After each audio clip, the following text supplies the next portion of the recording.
Hello, everyone, and want to wish you a good and a holy fifth Sunday of Easter.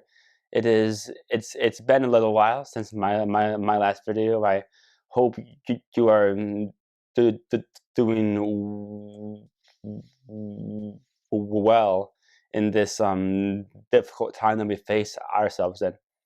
I just want to offer some reflection on the Sunday readings that you would have heard at Mass, this weekend.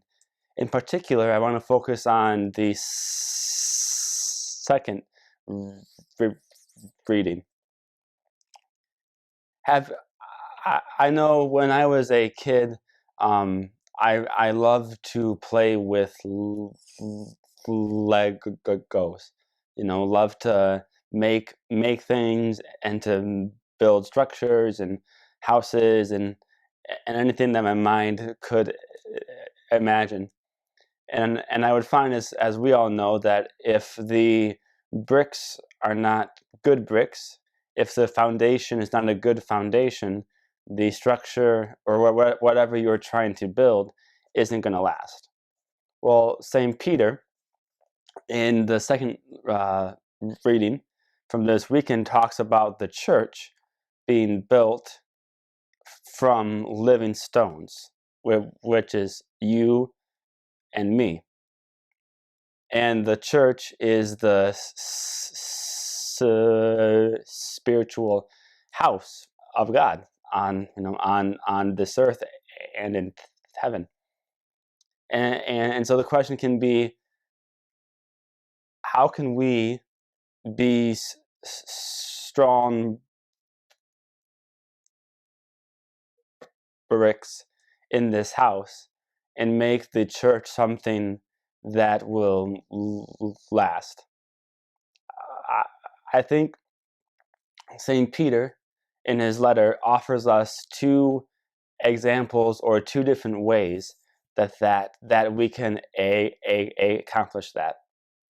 Number one, he calls each person a living stone, and then he says to be a holy priesthood, to offer spiritual sacrifices acceptable to God through Jesus Christ. Whether you know it or not, by your baptism, you are a priest. Not just me, not just those that wear this collar, not just guys. Everybody, by virtue of their baptism, is a priest, because Jesus is the priest. And so when we're baptized into Jesus. Therefore, we are priests. And what do priests do? They offer spiritual sacrifices to God. You may not, you may just think, the priests offer the Mass, right, and offer the different sacrifices like that. But we can all offer sacrifice each and every day to God by offering up whatever we are going through in our lives at this time. We can offer spiritual sacrifices that way. We can pray for others when we don't feel like it. We can offer up sacrifice that way.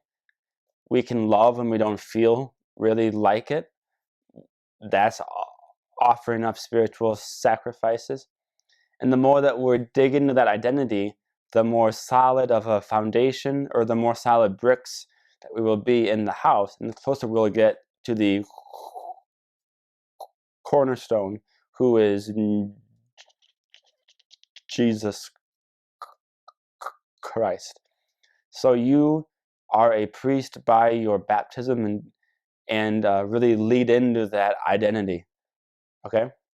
And then second way that we can be a strong spiritual house is at the end of St. Peter's letter. He says this: so that you may announce the praises of him who called you out of darkness into his wonderful light. Part of being a chosen race, part of being a priestly people, like we've already established, is we act as messengers to the world, to those around us, to our friends, to our families, of calling out the wonderful works that God has done. We praise God. We give God thanks for what He has done, and what He is doing, and what He will do. And in this time, it can be kind of difficult to do that, because we may be focused on the negative, what we can't do, right? But that's part of our root call, is to announce the praises of God. And if we're that voice crying out in the wilderness of this time, of announcing how good the Lord is, and announce to others how we see God working in our lives, that will only strengthen the spiritual house, which is the church. And so remember, the church, the spiritual house, any structure, is only as strong as each of its parts. Thankfully, we have the best foundation that there is in the person of Jesus Christ. We don't have to worry about that. The question will be, how strong are you and I going to be as bricks, or as living stones in the church?